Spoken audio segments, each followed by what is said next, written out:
Tapi nek dikumpulke ning gone Quran wa aktsaruhum la yu'minun. Kebanyakan mereka itu ketika saat didatangkan pengajaran taklim muta'alim tentang tauhid podo lari ngalih nih lho Pak. Beda ya lari moro kalih lari ngalih.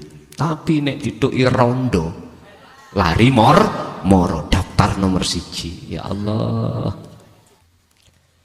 Syaratnya ati sampean kudu duweni kepinginan untuk mendekat dan bertemu Allah.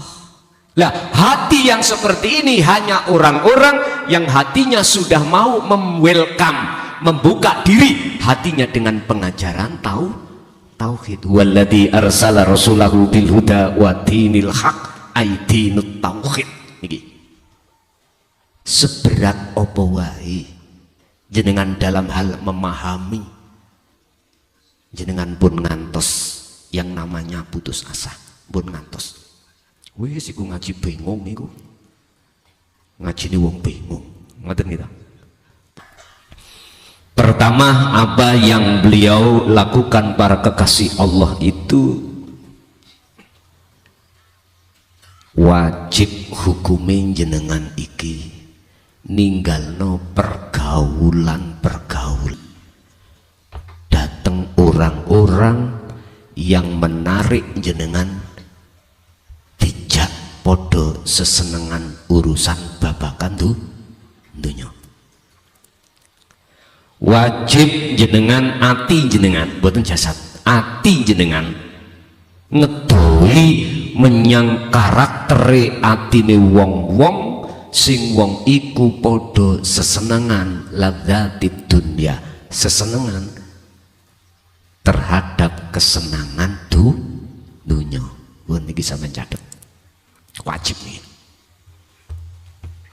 Bukan persoalannya kita itu pilih-pilih kekancan nggih mboten. Cobi sampeyan tingali di dalam Sarhul Hikam niku wonten pasal 29.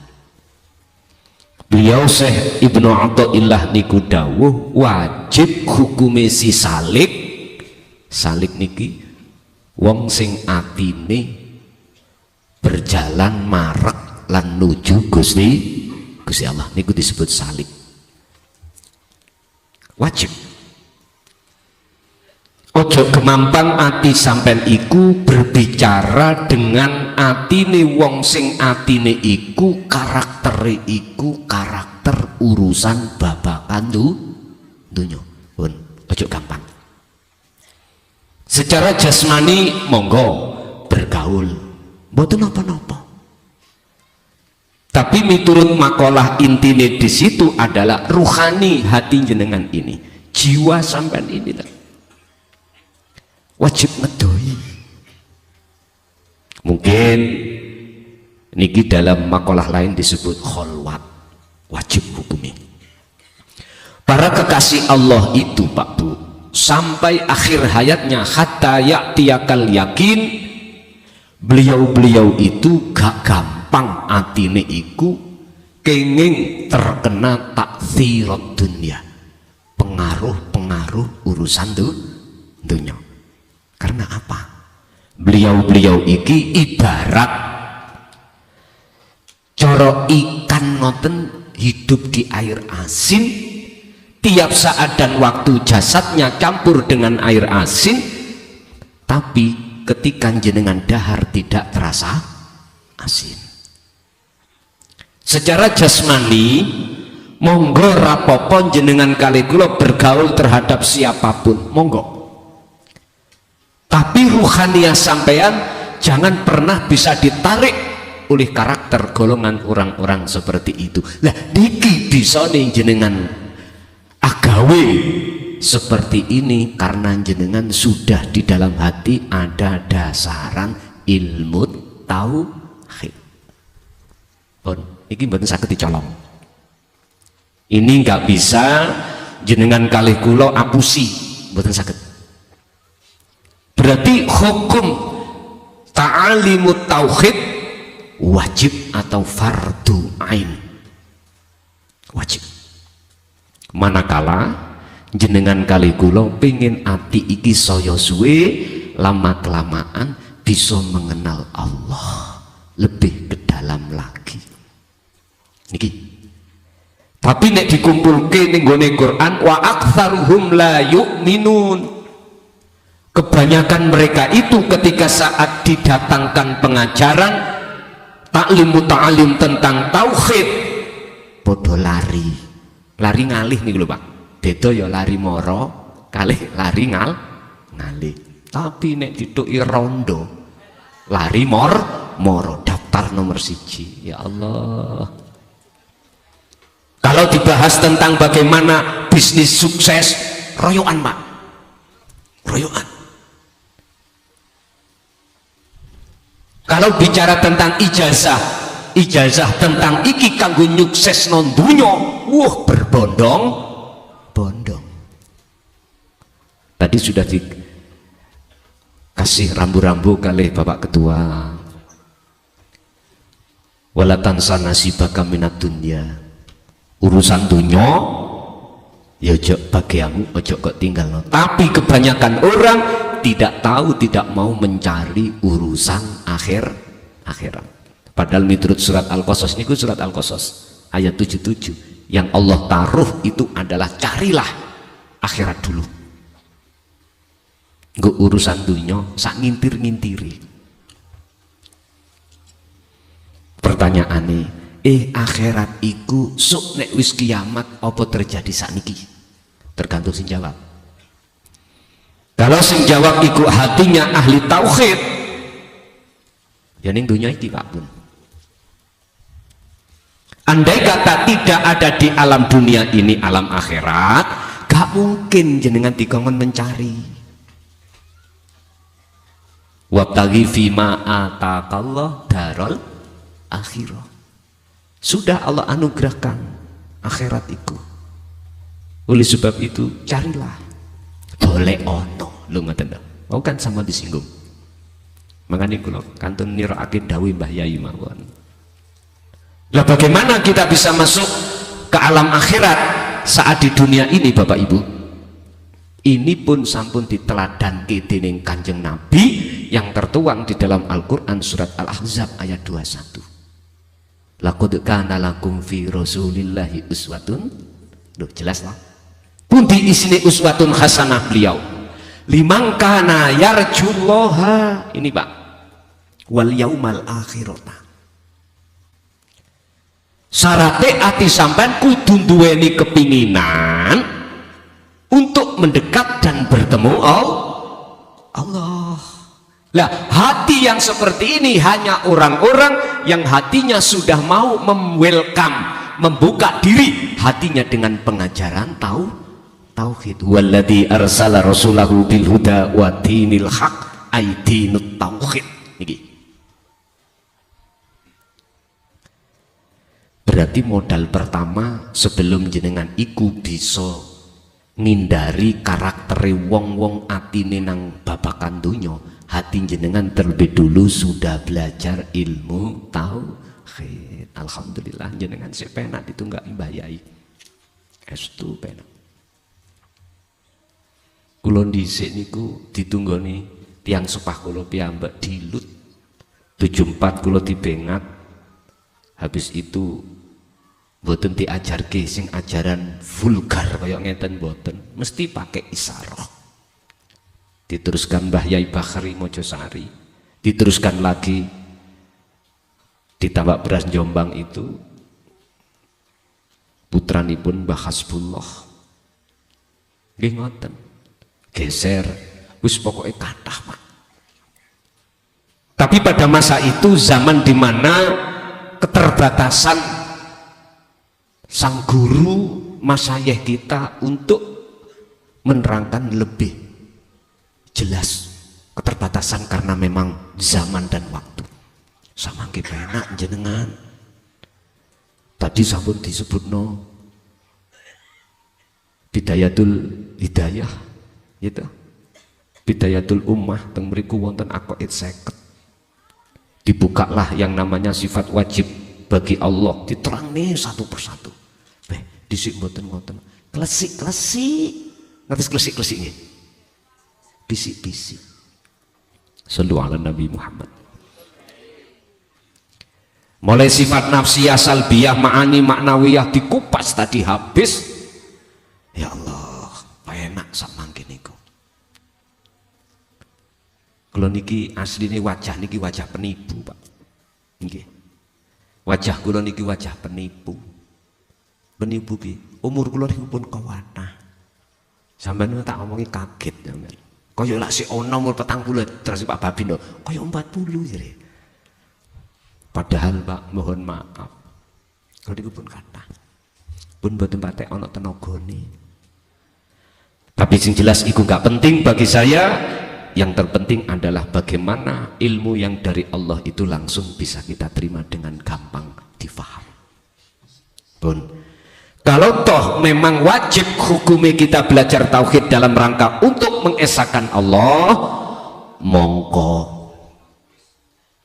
seberat apa wae jenengan dalam hal memahami, jenengan pun ngantos yang namanya putus asa, pun ngantos.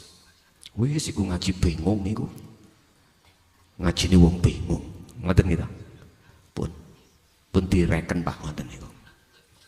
Jelas Kanjeng Nabi ini sampun memberikan teladan terhadap kita supaya hati ini untuk ada satu keinginan mencari darul akhirah tadi. Otomatis jenengan kali kula kedah marek lan ketemu Gusti Allah langkung rumiyin krana sing duweni jagate akhirat iku Gusti. Padha karo ngeten. Jenengan pengin saged mlebu dalam Mbah Yai. Jenengan kedah manggi Mbah Yai rumiyin, diizinkan atau tidak? Estu Pak, iku laksana.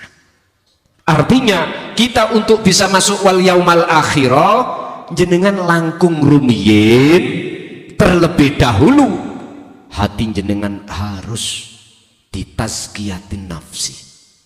Apa? Harus dibersihkan dulu dari perkara-perkara perbuatan-perbuatan yang condong terhadap kemusyrikan kepada Allah.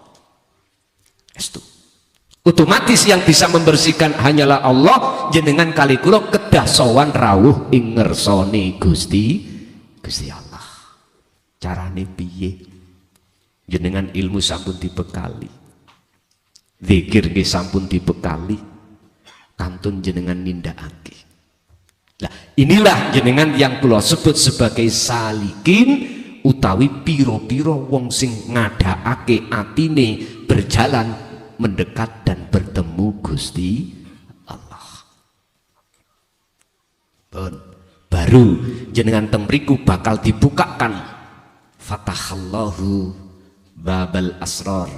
Allah akan membukakan pintu rahasia kepahaman tentang rahasia Allah dengan sendirinya, sehingga sampai dengan mudah akan menghindari karakter orang yang tidak sepaham. Saya tidak mengatakan jasad sampean ojo bergaul nang wong sing kaya ngono, mboten lho Pak nggih. Ruhaniyah jenengan, ruhaniyah. Lah biar jenengan gak gampang terpengaruh, sekalipun jenengan iki secara jasmani awor campur dengan mereka di tengah masyarakat, kuncinya adalah zikir wa'tasimu bihablillahi jami'an. Pegang teguhlah tali Allah. Sing kula maksud tali Allah yang jenengan jadikan sebagai wasilah adalah zikir. Ini harus sampai pegang terus. Fi kulli ahwalikum, di dalam segala keadaan jenengan. Itu yang pertama. Yang kedua, miturut fasal 29 di dalam kitab Hikam niku didhawuhake wong-wong sing bisa sampai pada Allah sehingga dijadikan sebagai kekasihnya harus ninggalke hubbud dunya. Harus ninggalke cintane ati terhadap sesuatu sing rusak. Ya niki selain Gusti Allah yang disebut masih wallah wajib. Tapi sing kula maksud senes jasatin Pak Ki. Hati jenengan. Opo iso, opo saged, apa bisa hati ini tidak terpengaruh dengan kebiarin dunya, sementara satu sisi jasad ini campur awor dadi siji ambek kesenangan dunia. Satu sisi kita itu dituntut dalam rumah tangga untuk mensejahterakan keluarga. Apa iso? Jawaban sederhana. Gusti Allah wonten apa perkara sing angel? Mboten wonten, sebab Gusti Allah sifate innallaha ala kulli syai'in qadir.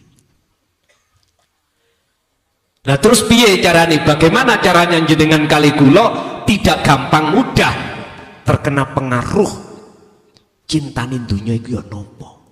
Nyuwun sewu. Allah kan sampun netepno perkara garwa anak dunya brana sebagai hubus syahwah. Wa zuyyina linnasi hubus syahwah. Apa iso? Apa saged? Apa bisa secara jasmani kita awor sama istri, suami, anak, kebutuhan-kebutuhan setiap saat dan waktu, sementara hati tidak bisa campur? Saged. Resep kenapa? Sampai tiru para guru-guru kita, para masayih kita, para wali-wali nih Allah. Ternyata apa-apa? Niku jawabane wonten surah Al-Baqarah ayat 256. Dan juga jawabannya ada di surah Al-Ahzab 41, 42, 43. Niku jawabannya. Nopo?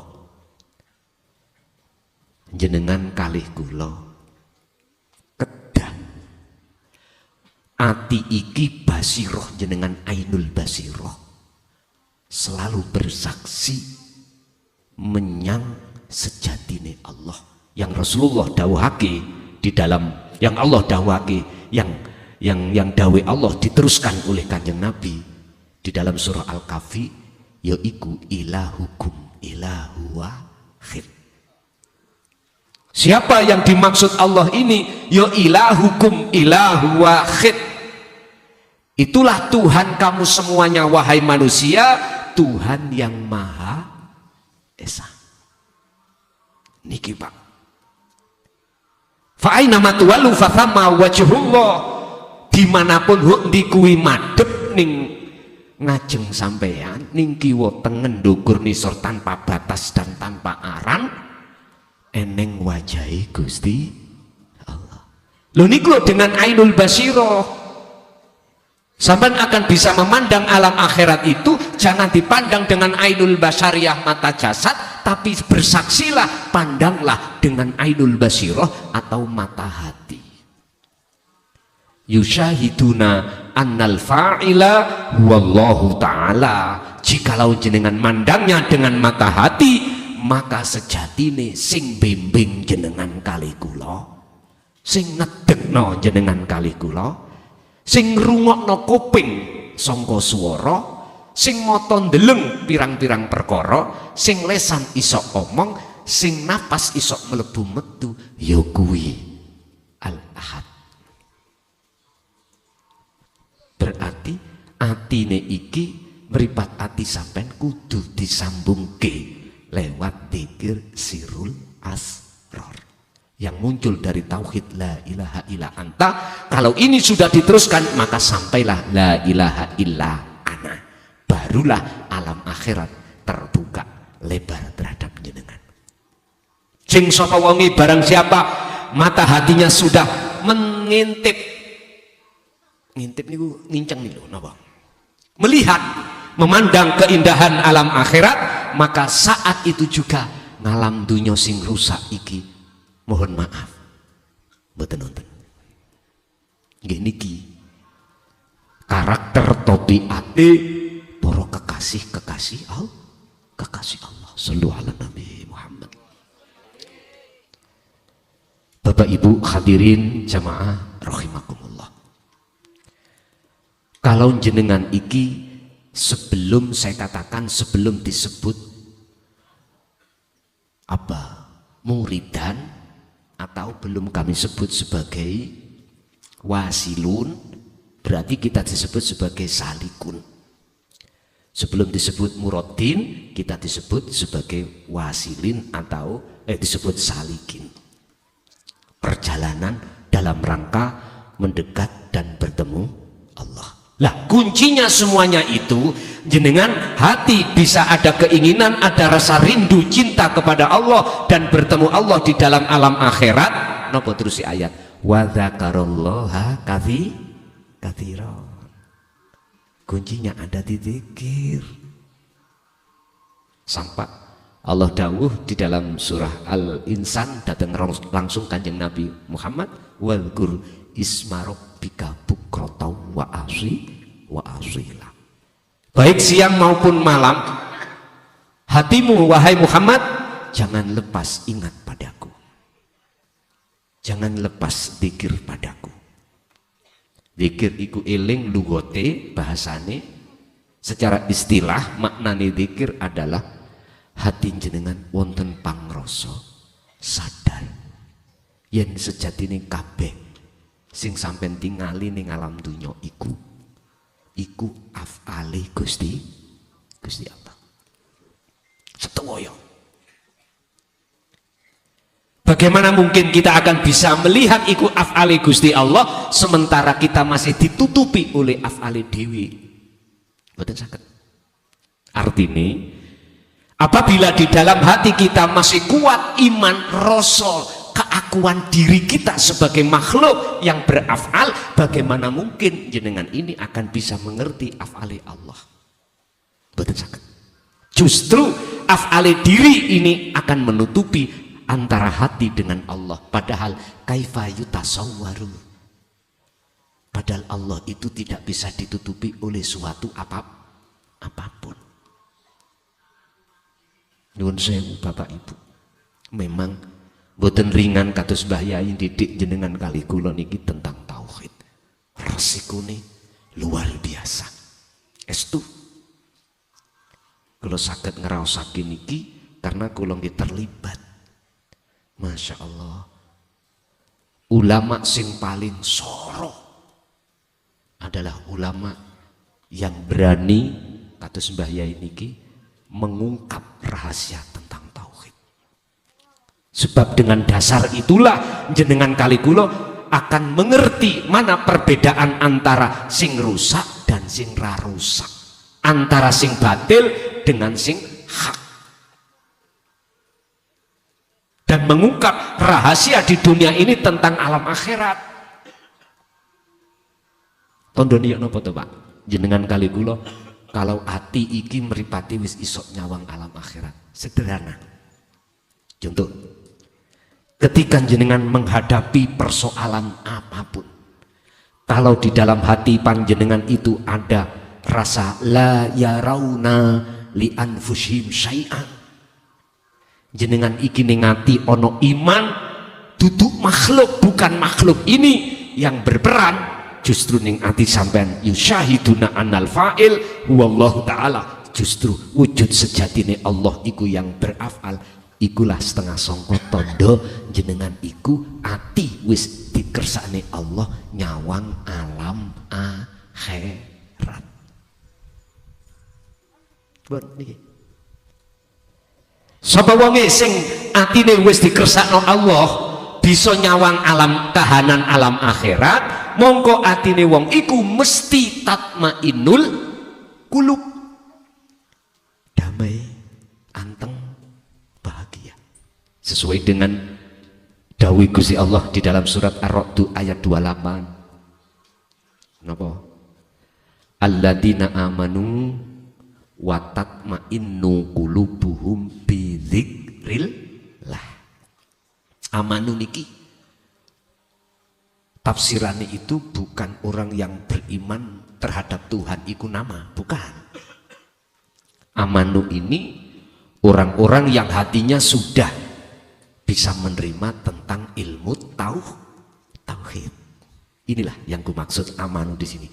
Karena antara amanu, iman dengan ihsan itu satu langkah.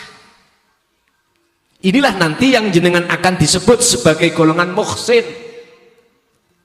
Golongan yang sudah aman hatinya songko dene dari pengaruh-pengaruh kebiar itu dunia.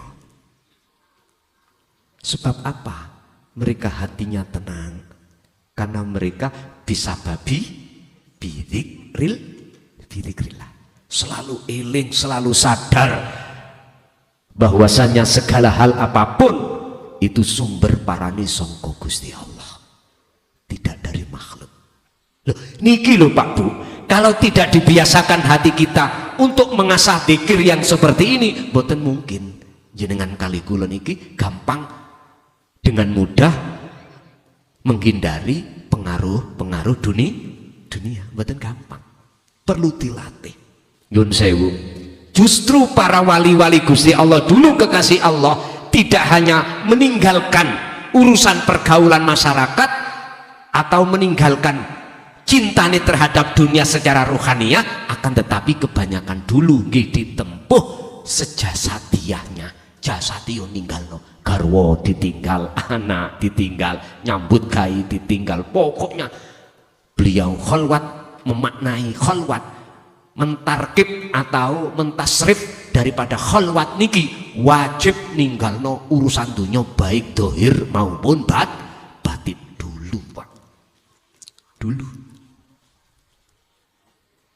Kalau sekarang saya terjemahkan secara jasad bisa Anda lakukan tanpa rohaniah jenengan lakukan tanpa jasad itu meninggalkan. Karena urusannya dewi-dewi dasare wis ono. Al-Qasas 77 tadi walatan sanasi baka minadun dunia. Inilah Pak sing kula katakan, bagaimana caranya secara jasmani jenengan iki ono ning dunya tapi rohani sudah di akhirat. Kalau miturut surat Al-Qasas 21 kuncinya wadakarullaha katsiran, kudu ngekeh-ngekehno babakan zikir. Kuncinya ada di situ. Pertanyaan niki sing sering digawe alasan atau pertanyaan orang-orang ahli kitab yang mengatakan bahwasanya pernahkah Rasulullah nyampekno seperti apa yang disampaikan guru-guru tauhid? Apakah ada dalil? Langoten nggih. Wis, sampean biar ada pegangan buka Al-Anbiya 25. Di situ Allah dawuh, "Wa ma arsalna min qablika mir rasulin illa nuhi ilaihi annahu la ilaha illa ana fa'budun." Muhammad, iki Allah yang dawuh langsung. Aku ora tau ngutus utusan sebelum awakmu, sadurunge awakmu kejaba. Wajib setiap rasul itu menyampaikan inti daripada semua wahyu. Rupanya inti wahyu, semua wahyu adalah la ilaha illa ana. Niki Pak, ulama kalau sudah dihadapkan tentang masalah kalimat tauhid ini ngejer Pak. Entah ngejeri itu sebab pertimbangan fitnah apa bagaimana. Tapi kita untung Pak, nggak ada mas saya zaman sak mangke kados Mbah Siri, berani beliau menyampaikan, membuka tentang masalah rahasia di dalam tauhid. Datang jenengan kalih kula, wis untung Pak, estu. Bapak Ibu hadirin rahimakumullah. Berarti melalui surat Al-Anbiya 25 ini membuktikan bahwasanya pada saat zaman beliau itu beliau juga sampaikan hal ini. Cuman kebanyakan tidak di-upload nek cara sakniki, mboten dikemas dalam satu kitab sing kendel, mboten. Cuman niki tertuang di dalam Al-Qur'an yang saya tahu seperti itu. Sebab banyak yang bertanya terhadap diri kami, apakah Rasulullah dulu menyampaikan tentang masalah tauhid kah? Kalau ya buktinya mana? Hadisnya mana? Ijma kiasnya dari para tasawuf itu mana? Lah ngoten nggih. Berarti butuh dalil. Lah ngoten nggih. Pun tak cukup dalil yang tertinggi. Hukum di tengah-tengah umat Islam yang dijadikan sebagai landasan akidah yang tertinggi adalah Al-Qur'an.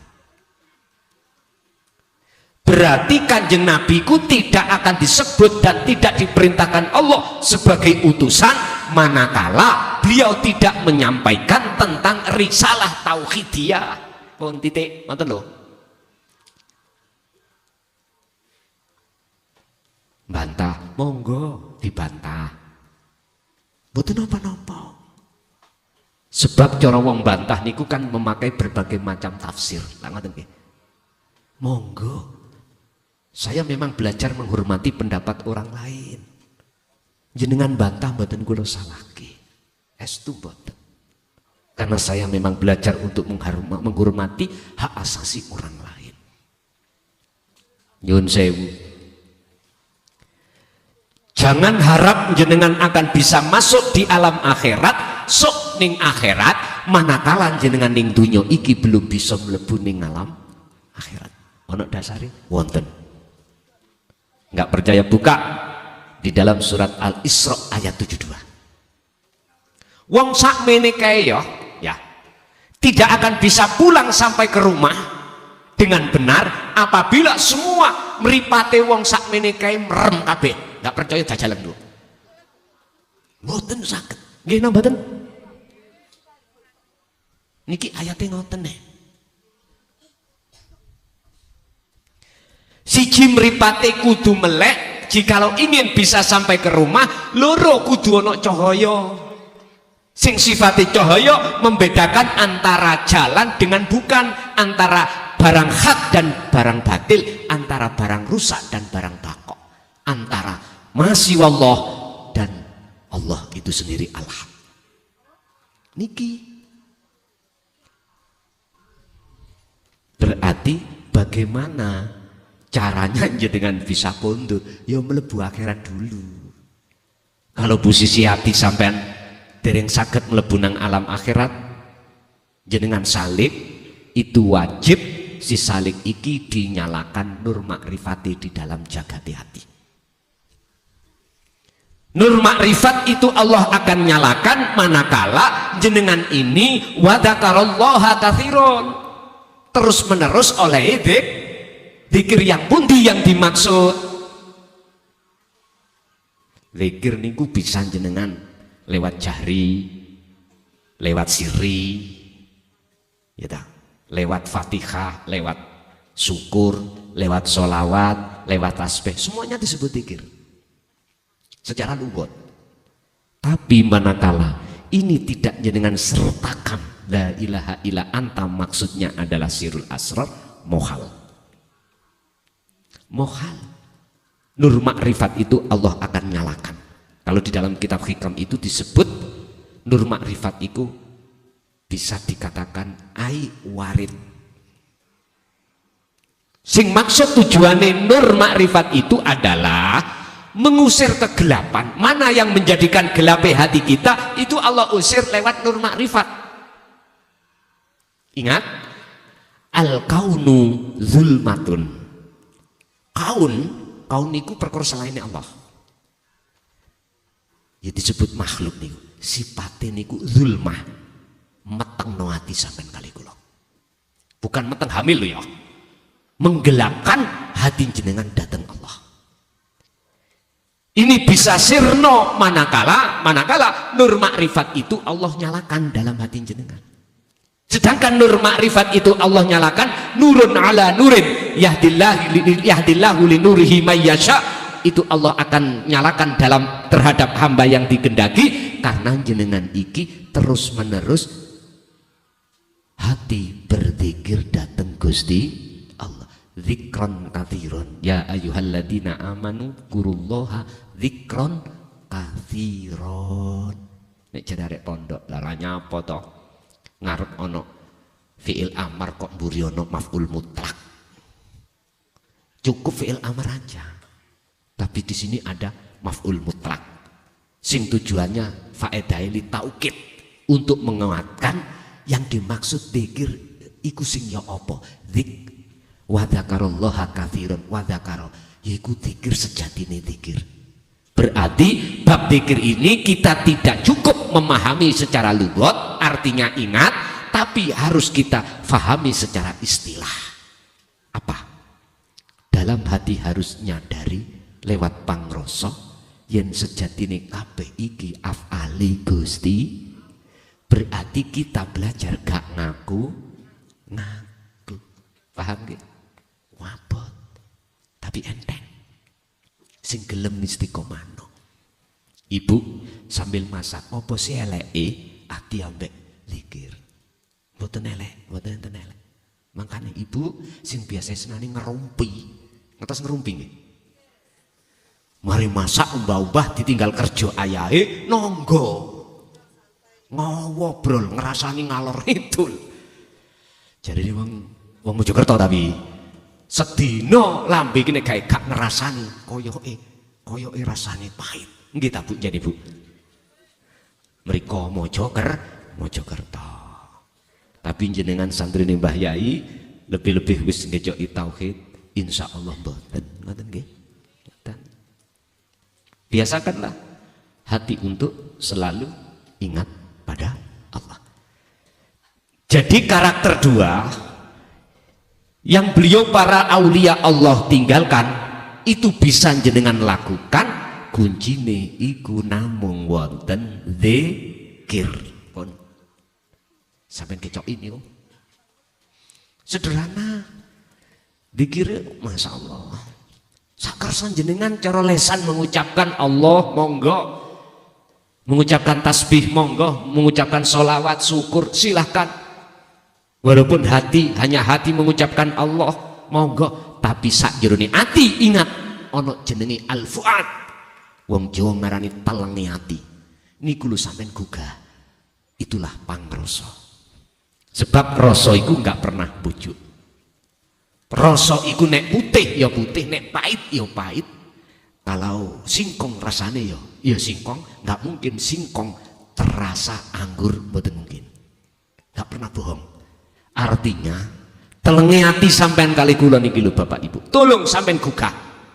Artine tolong jenengan iku sing sering ati iku sadar menyadari atas kehadiran wujuding Allah di dalam setiap gerak-gerik yang ada pada diri jenengan itulah.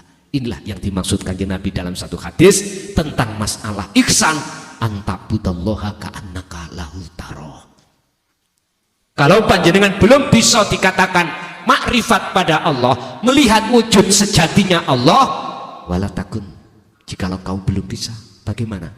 Ya kuwi kudu ngelatih rumangsa selalu dilihat dening Gusti Allah. Lha niki lho Pak.